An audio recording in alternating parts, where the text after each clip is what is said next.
anúncio na TV Uai e apareça para milhares de pessoas ao mesmo tempo. Solicite uma visita de um de nossos corretores pelo fone 999701001. Na TV Uai você aparece de verdade.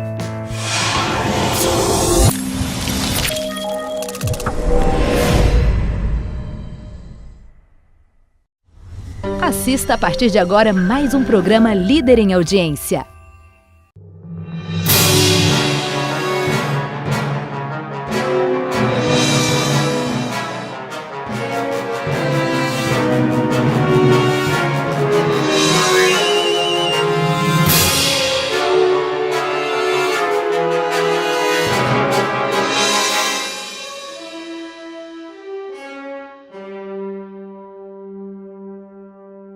Olá, internautas! Hoje o programa Opinião vai debater a crise hídrica.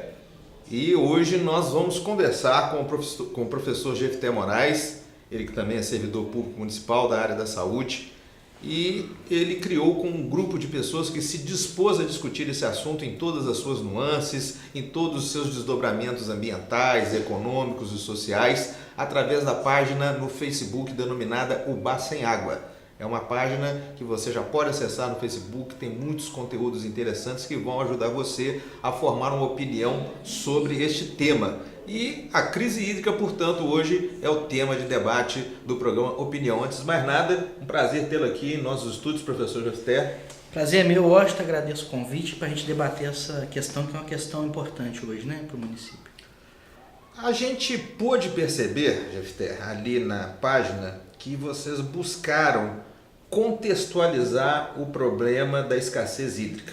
E ali vocês postaram uma série de artigos, uma série de notícias, de matérias jornalísticas que dão uma dimensão de que esse problema, mais do que um problema ambiental, ele é um problema de anos de descaso com o meio ambiente, de especulação imobiliária desenfreada, de desmatamento, enfim. Buscar o contexto e o porquê nós chegamos a essa crise é muito importante, porque senão vai ficar só que a culpa é da Copasa, a culpa é da prefeitura, a culpa é da fulana que está lavando lavando calçada com mangueira, enfim, não é bem por aí, né? Sim, eu acho, é exatamente isso. Uma primeira questão que a gente tem que deixar muito clara é que a gente não pode culpabilizar o usuário do serviço de água, né, o cidadão, pela crise hídrica. Não é eu usuário, não sou eu que sou usuário da Copasa, que porque lavo roupa, eu gasto um pouquinho a mais no banho, que provoquei uma crise hídrica de dimensão municipal ou até dentro da bacia hidrográfica, que, sei lá, que está afetando 150, 200 mil pessoas, não é isso. Isso, como você falou bem, é o resultado de um processo histórico que ele é complexo, ele tem vários atores, vários componentes. A gente pode citar o poder público municipal, a gente pode citar o processo de industrialização da região, do polo moveleiro, a degradação ambiental, a especulação imobiliária, a gente pode citar o uso desenfreado do solo através de latifúndios de grandes proprietários de terra, a destruição de matas ciliares, degradação do solo no que diz respeito à utilização inadequada de pastagens. Então tem uma série de fatores que são produções históricas que nos trazem até esse ponto, o ponto de crise hídrica e de escassez de água, que é um recurso renovável, mas que ele não é renovável na velocidade que a gente precisa, né? Ele tem um processo de renovação que independe um pouco da nossa vontade. Agora, vocês, portanto, estão fazendo um estudo a respeito, colhendo opiniões de moradores dos diversos bairros da cidade que têm reclamado aí a falta de abastecimento, mas é preciso que se tenha uma visão muito clara do porquê que nós chegamos a esse ponto. O Ubá tem um processo, como você disse bem, de industrialização, de uso e ocupação do solo urbano e do solo rural, que, em última instância, foi o que nos conduziu a essa situação, não é? Sim, sim. Eu até estava conversando, Washington, com o pessoal da Agência Nacional de Águas, da ANA, e os técnicos eles são muito claros, assim, né? Água é uso do solo. Não existe crise hídrica em locais onde o solo não é degradado. Então, a questão do uso do solo e a forma como ele é utilizado é que leva a um desabastecimento das fontes de águas ou não. Então é esse processo histórico de uso do solo aqui na região que num primeiro momento está nos conduzindo a essa crise, né? O uso do solo diz respeito ao cultivo, ao manejo e também à devastação ambiental que esse cultivo, que esse manejo provoca. Além disso, esse processo de industrialização que o BA tem, que é um componente histórico muito importante, ele diz do uso da água que nos é dado. Assim, no abastecimento, utiliza-se mais água na indústria do que na casa das pessoas, né? O maior montante de água, o maior volume de água, ele é canalizado para as indústrias, porque a produção demanda. Então, nisso tudo, o usuário, né, o cidadão comum ainda usa pouca água. Então, a pouca água que a gente tem, ainda ela tem que ser administrada dentro dessas condições de uso para a produção industrial, para a irrigação. O BA hoje, o campo está um pouco abandonado, então a gente não tem tanto uso da água em irrigação, mas também a agricultura gasta muita água, né? E depois o consumidor, que é quem utiliza menos. Então é esse processo que a gente está tentando entender. Uma questão que é importante, que nos motiva, é tentar entender esse processo fora das respostas rápidas, fora dos lugares comuns. Por exemplo, não é falta de chuva que leva a uma crise hídrica. Isso é uma resposta muito rápida, muito fácil. Aí você tem um exemplo de Juiz de Fora, que faz parte aqui, está muito próximo, né? Climaticamente falando, está muito próximo. E ali também não chove, e é uma cidade muito maior do que o BA e não tem crise hídrica. Qual a diferença? Né? O que provocou crise hídrica num lugar e não provocou em outro? É a chuva. Eu creio que Juiz de Fora acaba quebrando um paradigma que aqui na cidade de Ubá sempre foi tratado pela Copasa da seguinte forma: nós não vamos construir aqui represas, nem reservatórios, aqui a captação da água é a fio d'água, na lâmina mesmo, e construir reservatório pode ser um problema até para a cidade, que isso pode ocasionar até um alagamento, enfim. Agora, Juiz de Fora hoje vive essa situação privilegiada porque construiu represas. A represa de Chapéu das Uvas, que foi a última a ser construída, em última instância é que está garantindo o abastecimento de Juiz de Fora, porque a capacidade hídrica da cidade, de reservação hídrica, foi aumentada. Então eu creio que está na hora de se discutir essa visão que a Copasa tem de que o BA não comporta construir represa, né? A gente tem, Washington, dentro dessa discussão, né, da questão das águas, um conceito que é o conceito de segurança hídrica. E é um conceito importante, que é garantir a segurança hídrica a uma determinada população. E essa segurança hídrica tem alguns fatores, né, que são importantes para a gente conduzir essa segurança hídrica. Mas, por exemplo, a criação de represas é um deles, que inclusive evita que se tenha alagamento. Exato. Inclusive evita que se tenha alagamento, porque é uma forma de se manejar o volume de água. Aliás, dizem que existia uma lá na Miragaia, que foi feita até há muitos anos atrás, justamente porque as chuvas eram volumosas naquela época e a cidade sempre sofria no período de chuvas. Aí construiu-se uma represa na Miragaia que minorou esse problema, mas isso aí já faz muito tempo e a gente não sabe até que ponto isso realmente colaborou para que a cidade não sofresse nas épocas de muita chuva, mesmo porque as épocas de muita chuva simplesmente não existem mais, né? Mas eu creio que está na hora de se questionar essa visão que a Copasa tem de que o município não cabe construir uma represa aqui. Sim, sim, e mais do que... acho que nesse momento, cabe questionar o uso da água na cidade. E em decorrência do uso da água, cabe questionar o uso do solo dentro da cidade, e aí quando eu digo dentro da cidade, eu digo dentro da parte urbana e dentro da parte rural, né, zona urbana e zona rural. Em que sentido que eu digo isso? No sentido muito claro de assumir que o solo, a propriedade, ela tem uma função social, e essa função social ela tem que ser exercida para o bem comum, para o bem da comunidade. Então, o problema da concentração de terra em Ubá é uma questão que a gente tem que lidar com ela em algum momento. A construção de represas, os mananciais, a recuperação das matas ciliares, dos mananciais, a erosão que já, né, em alguns lugares já está mais avançada, em outros não, dentro da zona rural, mas que também a gente tem que começar a tratar isso. E essa tem que ser uma discussão puxada por N setores responsáveis, que são atores dentro dessa conjuntura toda. Então, a Copasa é um deles, que ela tem uma responsabilidade histórica com o município, né, de acertos e erros.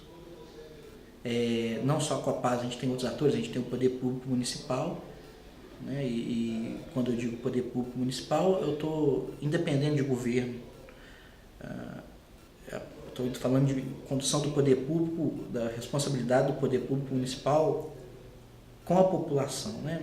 Ao longo desses 40 e poucos anos de contrato da Copasa com o município, nós tivemos aí, sei lá quantos gestores, quantos prefeitos nós tivemos. Sim, claro. E não me ocorre aqui na memória que um desses prefeitos tenha atentado para o fato de que a Copasa é uma empresa que coleta, trata, distribui e vende. Não é função da Copasa plantar árvore, mesmo porque as árvores, as florestas, as matas, as nascentes, elas são do município. Elas não são da Copasa. A Copasa pode ser uma parceira do município nesse tipo de ação ambiental. E ao longo desses anos todos, desses vários prefeitos que passaram pela administração pública municipal de Ubá, nenhum deles simplesmente fez uma interlocução com a empresa nesse nível, né? Não, nem com a empresa e nem com a população, nem com o trabalhador, o que nos indica que são governos burgueses, né? Que governam para as empresas, mais do que governar para os trabalhadores e para o povo. Então a gente sabe que os governos eles têm um compromisso muito grande com o desenvolvimento econômico, empresarial, mas talvez não tenham atentado tanto para o bem-estar da população. E hoje o sofrimento que a população passa sem água é resultado disso, do descaso, é resultado do descaso que ela vem sofrendo, né? Igual você falou, realmente, a questão da Copasa é uma empresa de abastecimento e distribuição de água, tratamento de esgoto para ser retornado ao rio. Essa é a questão da Copasa. O uso do solo e o cuidado com as nascentes e com as matas também, né? A gente pode também citar o Ministério Público, que deve fiscalizar isso, mas principalmente do Poder Público Municipal, do Executivo, né? Legislativo, a gente coloca todo mundo, mas é do Poder Público, da presença estatal, do município. Eu não sei, eu acho que a gente tem exemplos de outros municípios onde existe Conselho Municipal de Meio Ambiente, né? Onde isso é minorado um pouco, porque aí você tem um grupo de pessoas, de atores diversos que vão estar mais atentos. Temos em Ubá também, né? Mas sim, atualmente eu acho que nem está se reunindo, enfim, sim, né? Sim, né? Que seria dentro do Poder Público Municipal quem conduziria talvez essa discussão nesse momento, né? De cuidado com mananciais de água. Agora, nessa discussão, fica patente que muitas vezes o viés ele é levado para aquele debate que, no meu entender, é um falso debate. Ah, não, vamos municipalizar. Ah, não, vamos fazer uma licitação para contratar uma empresa privada. Eu acho que o município, ao longo desses anos todos, construiu uma relação com a Copasa que, se não é das melhores, ela tem que ser melhorada necessariamente, porque é vontade da atual administração assinar um novo contrato com a Copasa. O que me preocupa, professor GFT, é que a empresa ela é meio autista no seu relacionamento com os consumidores, com os usuários.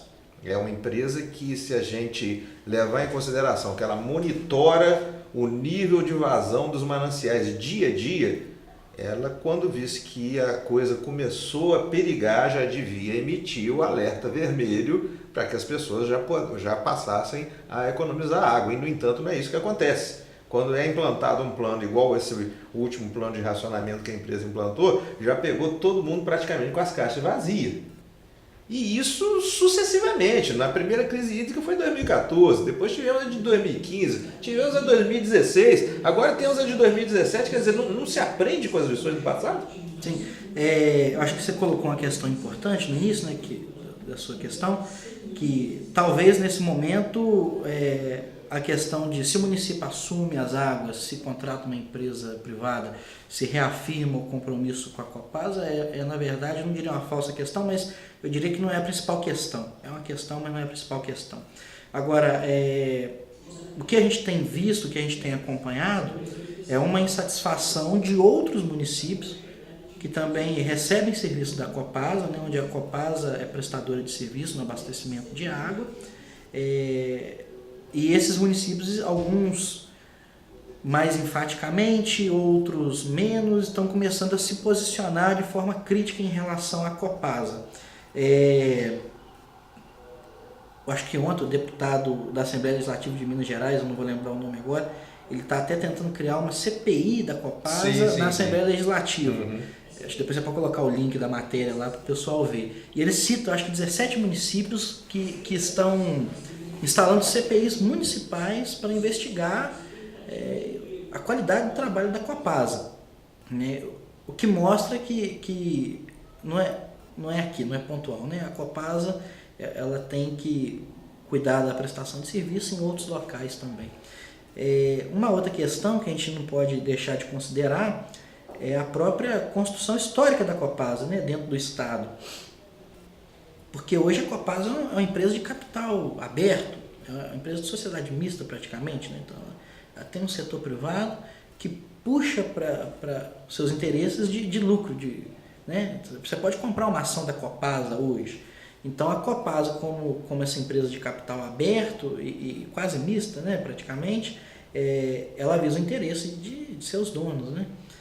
Então a gente tem que pensar isso também, fazer esse paralelo histórico da degradação, não vamos dizer degradação, mas da qualidade de serviço ofertado pela Copasa nesses anos, e principalmente a partir da abertura de capital dela, a partir disso tudo, que também diz um pouco dos interesses da empresa e tudo mais, né?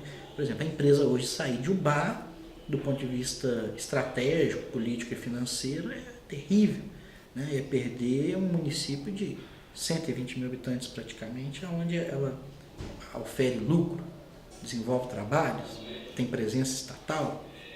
Então tudo isso também tem que ser levado em consideração na complexidade que é a Copasa, né? Em si já é uma complexidade. Já foi uma empresa muito importante no sentido de desenvolvimento de áreas que não tinham abastecimento, principalmente no norte do estado, para garantir onde as prefeituras nem tinham a condição de acessar talvez o manancial de água, né? O Estado chegava e promovia esse desenvolvimento hídrico, essa capacidade de recurso hídrico, mas eu acho que hoje a Copasa está num outro nível. Ela não é mais uma empresa de desenvolvimento, de acesso à água, de captação e abastecimento. E não é, eu acho que talvez nem uma empresa de tratamento de água para esgoto, né? Não é referência nisso. Acho que hoje a Copasa é uma empresa. Então a gente tem que levar isso em consideração também. Também é muito bom, porque aí a gente pode cobrar dela enquanto empresa. Exatamente. Eu acho que essa é a questão fundamental, porque se você tem hoje na área de abrangência da Copasa, onde ela opera água e também esgoto, ou seja, a Copasa hoje ela tem uma capilaridade no estado de Minas Gerais, onde ela está presente em quase 700 dos 853 municípios de Minas.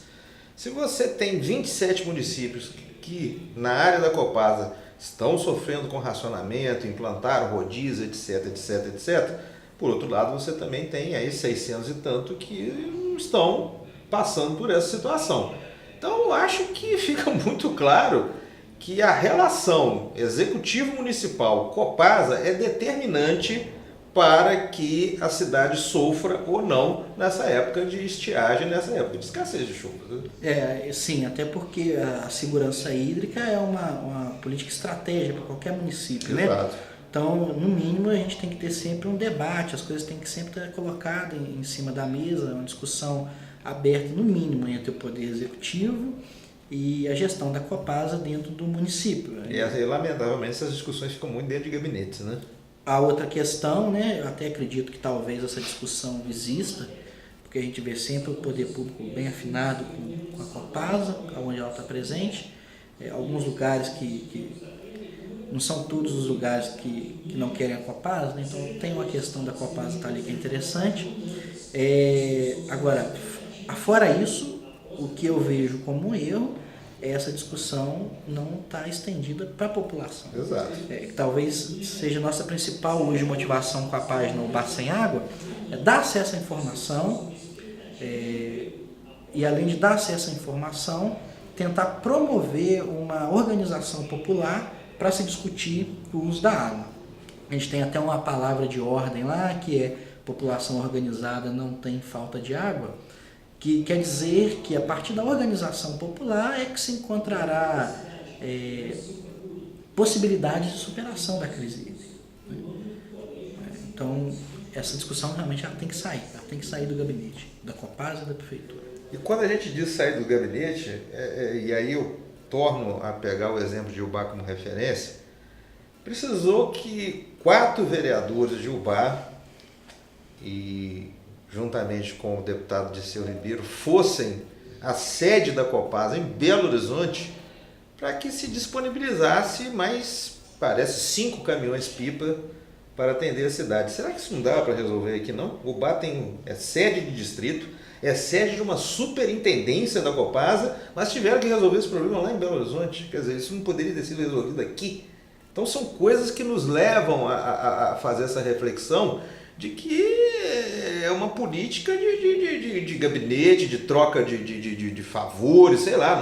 Eu não consigo entender o porquê que resolver os problemas de Ubá tem que resolver lá em Belo Horizonte e não resolve aqui em Ubá. Aqui, inclusive, eu que sou jornalista, eu posso dizer, eu tenho uma série de dificuldades de obter informações do gerente e do superintendente da Copasa em Ubá, porque Belo Horizonte determina que aqui as informações sejam liberadas lá primeiro.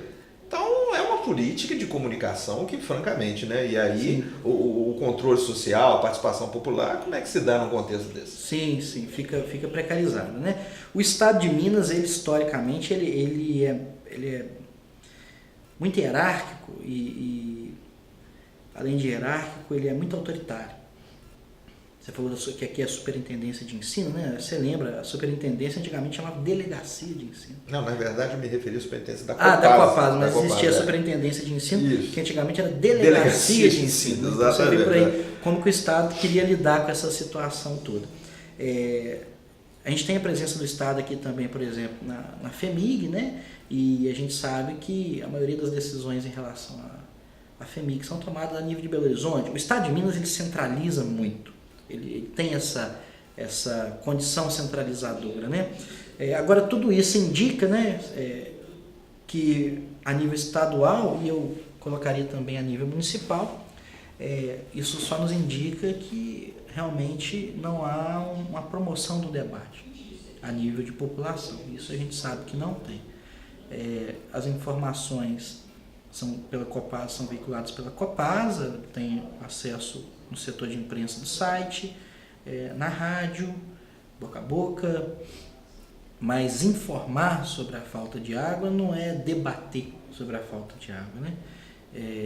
Fazer, como foi feito na última gestão municipal, um debate de alguns encontros sobre a crise hídrica daquele momento, não é debater a crise hídrica. Tanto é que a gente está vivendo uma outra crise hídrica que pegou todo mundo de calça na mão. Se tivesse sido debatido, se tivesse sido monitorado, se isso tivesse sendo cuidado dentro de um debate, dentro da municipalidade, a gente não teria sido pego com a calça na mão. Agora eu tenho que apontar uma questão que, independente disso, a gente tem que ser justo. O município tem tentado articular algumas ações para resolver essas questões, né? Que são ações até padrões, é quase um protocolo. Mais caminhões-pipa, construção de barraginhas, plantio de árvores. O prefeito mesmo, ele já citou num vídeo, né, que ele disponibilizou no Facebook, de algumas ações que estão sendo colocadas. E nós, da página Ubá Sem Água, a gente se posiciona de forma crítica em relação a isso, porque são ações muito imediatas e que não vão resolver a crise hídrica a uma primeira instância, né? A gente vai continuar vivendo essa crise hídrica. Ela vai ser recorrente e pode ser pior dependendo das atualizações climáticas, né? Então, há necessidade de se começar a discutir a crise hídrica, que nos leva à necessidade de discutir o uso do solo, concentração de terra, desenvolvimento industrial, que nos leva a discutir especulação imobiliária, né? Pra você ter uma ideia, eu acho que isso é tão complexo que eu participei... E olha que nós nem falamos em queimadas ainda, né? Não. E eu participei dessas discussões quando sobre segurança hídrica, em 2006, eu morava em Muriaé, e Muriaé estava fazendo o Plano Municipal do Solo, que depois se transformou no que é padrão, que o governo federal mandou fazer. Eu não estou lembrando o nome agora, não. Plano Diretor Municipal? Plano Diretor, sim. Plano sim. Diretor. Eu participei. Para você ter uma ideia, a discussão é tão complexa que os técnicos naquela época em Muriaé, eles disseram assim, não asfalta a cidade. Porque o paralelepípedo ainda ajuda A infiltrar um pouquinho ali. Então, assim, você tem ideia da complexidade da situação e do que a gente precisa discutir, né? Muriaé, então, eu lembro, isso foi uma questão interessante. A comunidade discutiu na época se queria asfalto ou não, baseado nisso. Algumas quiseram e outras não. E o plano diretor foi conduzido dessa forma. O plano diretor de Ubá, ele é de 2008, vai ter que ser atualizado agora em 2018, já que é de 10 em 10 anos que é promovida essa atualização.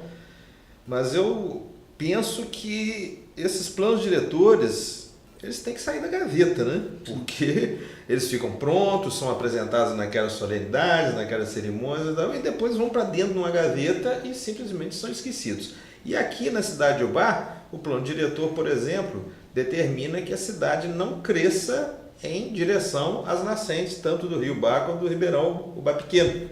E é justamente isso que está acontecendo, para onde a cidade está crescendo. E se você pegar, por exemplo, as necessidades que a cidade de Ubá tem de cascalho, e quando você pensa que a região de extração do cascalho é justamente na nascente do rio Ubá, aí você vê o tamanho da complexidade do problema na cidade. Ou seja, você tem aí uma série de intervenções no meio ambiente que aparentemente o município e o poder público municipal não controlam. E aí eu vou aproveitar para inserir a questão das queimadas. Eu acho que a cidade de Ubá, e essa estatística eu vou pegar com o Corpo de Bombeiros depois, mas eu acho que esse mês de agosto e setembro deve ser o mês que mais ocorreram queimadas na cidade de Ubá, na série histórica que o Corpo de Bombeiros tem. E a gente fica pensando que a questão ambiental na cidade, ela parece que, sei lá, não sei, perdeu o controle, né? Acho que perdeu o seu controle. Sim, Ubá tem uma característica, eu acho, muito interessante. Eu já morei em algumas cidades, né? E nenhuma tem essa característica de Ubá, que é ser uma cidade industrial. Tanto é que o PIB de Ubá ainda está concentrado no setor industrial, não está nem no setor de serviço. O setor industrial ainda produz mais PIB do que o setor de serviço, que no resto do Brasil não acontece, a menos que seja também um lugar específico como Ubá, né? Historicamente falando, se você pegar desde a Revolução Industrial Inglesa, há 300 anos atrás, todo lugar que se industrializa, há abandono do campo, consequentemente concentração de terra e degradação ambiental. Então a gente não pode pensar esse processo de forma descontextualizada, né? A degradação ambiental é reflexo do abandono do campo. E o abandono do campo diz de falta de política pública para o morador do campo, né? Porque se lá você não tem trabalho, você não tem saúde, você não tem escola, você não tem uma qualidade de vida, você vem para cá e vai trabalhar na indústria, né? Ou no serviço, no comércio, e vai viver dentro da cidade.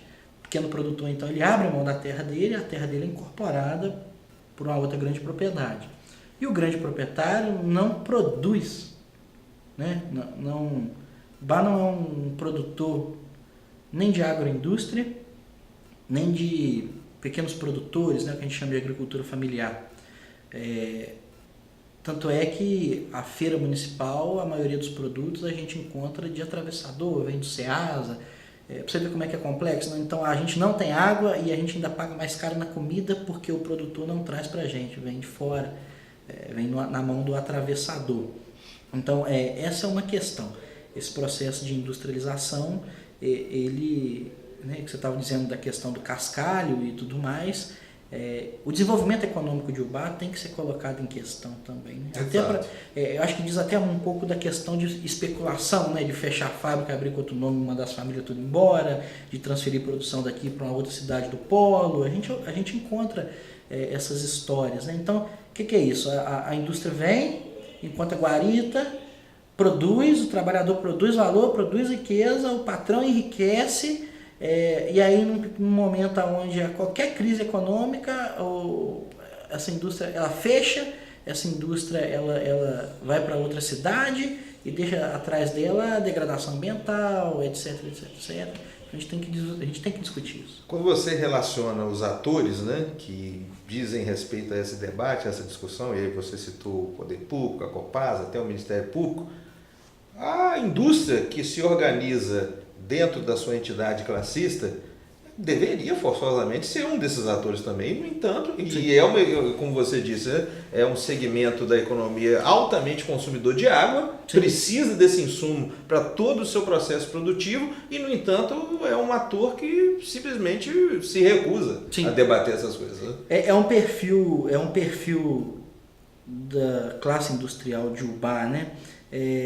Tem uma outra questão que é histórica também, normalmente acompanha os lugares que se industrializam, que é o desenvolvimento tecnológico e cultural. Todo lugar que se industrializa tem subsequentemente um desenvolvimento cultural e tecnológico. Isso também você pode pegar desde a Revolução Industrial, né? A França, antes de industrializar, era um país agrário. A Alemanha, muito mais agrário. A Rússia, muito mais agrário. São Paulo, antes do processo de industrialização, ali no início do século XX, também era quase uma roça. Cidade grande roça de café. Né? Isso, né? A cidade de São Paulo. Hoje é um centro quase que político, econômico e cultural do país.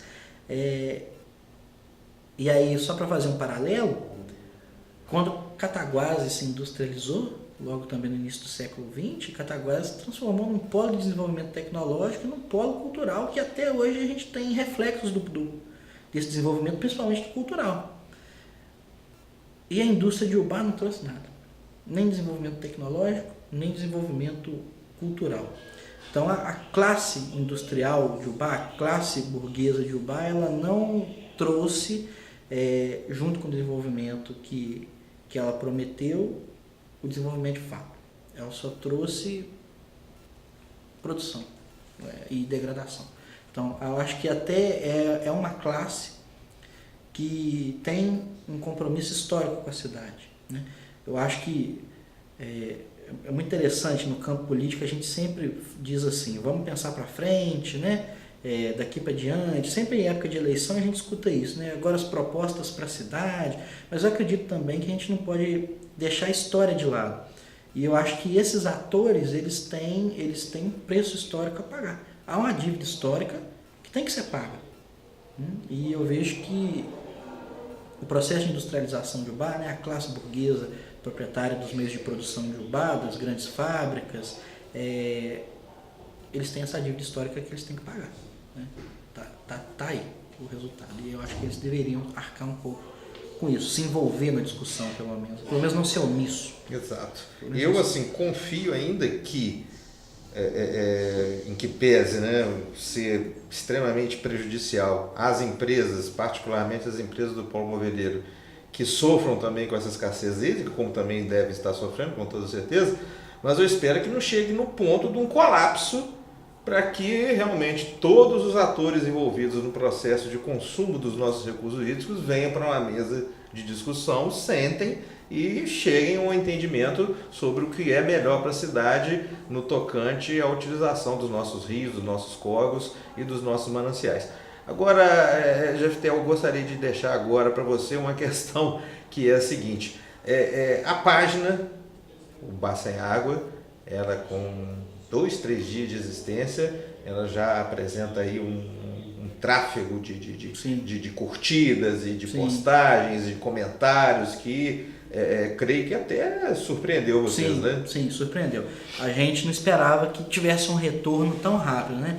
E eu acho que no primeiro dia a gente chegou perto de 100 curtidas, 100 seguidores, né? E o número está crescendo todo dia e realmente mostra que a população de Ubá está interessada em discutir isso. Discutir em alto nível, né? Em alto nível, contextualizar e mais do que isso, né? A página, ela é uma... Na verdade, a página ela é um vetor, né? Só para colocar a população a par, mas a gente quer que a população realmente se envolva na discussão. E isso tem que partir da própria população. Aliás, eu vi uma postagem muito interessante sobre a situação da Austrália e daquela grandes estiagens, né? Parece que é, sei lá, a maior estiagem dos séculos 20 e 21, né? Que é a cidade de Melbourne, parece, né? E foram mais de uma década, né? Sim, foi sem 12 chuva, 12 anos sem precipitação por biométrica. Será preciso que isso aconteça com a gente para que a gente tenha aí procedimentos e ações adequadas a essa situação de escassez hídrica? Não, a gente espera que não, Arthur. A gente espera que antes disso a gente possa articular uma discussão a nível municipal, né? A página, quem somos nós que está conduzindo essa discussão na página? Nós somos cidadãos de Ubá que quer entender melhor o que está acontecendo com as nossas águas. Não temos vinculação com o poder público, não temos vinculação com entidade privada nenhuma, não temos vinculação com ninguém. A princípio não temos vinculação com ninguém. Não somos uma ONG, não somos nada. Somos pessoas que estão se congregando numa página para entender esse processo, né? E a gente espera que realmente não se chegue nesse nível. A gente sabe que em 2015 esteve perto de dar um colapso. Sim. Perto, né? A gente teve um dia que a Copasa anunciou um colapso hídrico e felizmente não aconteceu. A gente esteve perto disso. Porque foi naquela época justamente que começaram a furar os poços artesianos. Isso. Né? Mas a gente quer qualificar essa discussão para resolver a situação. E a gente sabe, a discussão vai começar em Ubá. A discussão vai começar com o povo de Ubá. Mas essa discussão, ela não pode se restringir ao Ubá. Quando a gente pensa em recursos hídricos, a gente pensa em nível de bacia, microbacia pelo menos, né?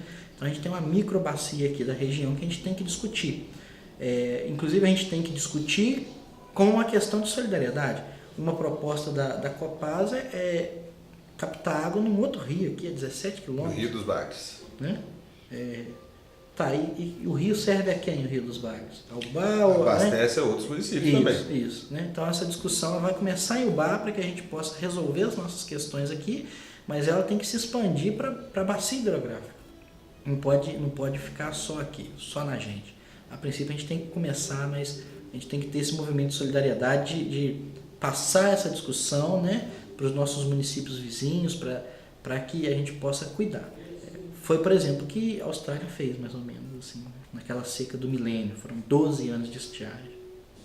O exemplo, vamos dizer assim, de Melbourne, e eu já agora faço uma referência ao exemplo de Nova York, uma cidade de aí, seus 10, 12 milhões de habitantes, e que é abastecida através dos seus próprios mananciais. Não existe transposição de água de um outro rio, de um outro estado, nada disso. Por quê? Porque ali privilegiou-se o produtor rural. Fixou-se o produtor rural na terra, pagou-se o produtor rural pela preservação das nascentes, e hoje Nova York desfruta dessa privilegiada situação onde você bebe água na torneira das casas, né? A gente tem esses exemplos, Washington. Um exemplo que eu acho interessante também, que é o reverso, né? Por exemplo, você citou Nova York, a gente tem o exemplo de Nova York na questão de produção de água, conservação de mananciais. A gente tem o exemplo de Melbourne, que sofreu, porque foram 12 anos, mas minimizou o máximo possível, colocando a população para participar. A gente tem um exemplo reverso, negativo, que é o exemplo de Ribeirão Preto, Sim. Que hoje não tem captação de água nenhuma. Hoje, a captação inteira de Ribeirão é do lençol freático. Não tem nenhum manancial. Lá houve uma outra complexidade que a gente nem tocou aqui, nesse assunto, que é a poluição dos mananciais existentes. Como lá é uma região agrícola de produção de cana, né, muito agrotóxico, não há mais mananciais que podem ser tratados. Então, a cidade de Ribeirão, que é muito grande, Ribeirão Preto, ela utiliza quase 100% da água do lençol freático. Nós olhamos, e aí uma outra questão que você colocou, né, a gente tem esses exemplos, a gente tem que escolher para qual que a gente vai. A gente sabe que o lençol freático já está sendo usado em Ubá, diz que a Copasa vai agora perfurar mais 2 poços e quer perfurar mais não sei quantos poços. As pessoas têm em casa perfurados poços, diz que ali aquela questão ali da Caixa Econômica ali também na foi, região de Santa Bernadette. Santa Bernadette, né? Foi porque o lençol freático aí cedeu, eu não sei se de fato é isso, mas é uma conversa que está tendo. A gente tem que pensar no que a gente quer. A utilização do lençol freático é uma outra questão, né? O Ribeirão, apesar de tudo, está localizado no aquífero Guarani. Nós não estamos localizados no aquífero Guarani. Então tem muita água embaixo da terra, mas também não é uma coisa infinita. A água é um recurso renovável, né? Pode ser que seque. Eu sou criado na roça e eu já vi poço artesiano secar em época de seca, né, de algumas pessoas. Já vi secar. Então, o lençol freático também tem uma dinâmica própria. Eu agradeço aqui a presença do professor Jefté Moraes nesse programa Opinião, que a gente agora encerra, mas teremos aí a continuidade desse debate na sequência dos próximos programas. Pretendemos trazer aqui representantes do Ministério Público, do próprio Poder Público Municipal, da própria empresa, da Copasa, e vamos dar continuidade a esse debate, porque esse debate não pode parar. A saúde e a qualidade de vida de todos nós impõem isso. Muito obrigado pela audiência. Obrigado, Ângelo.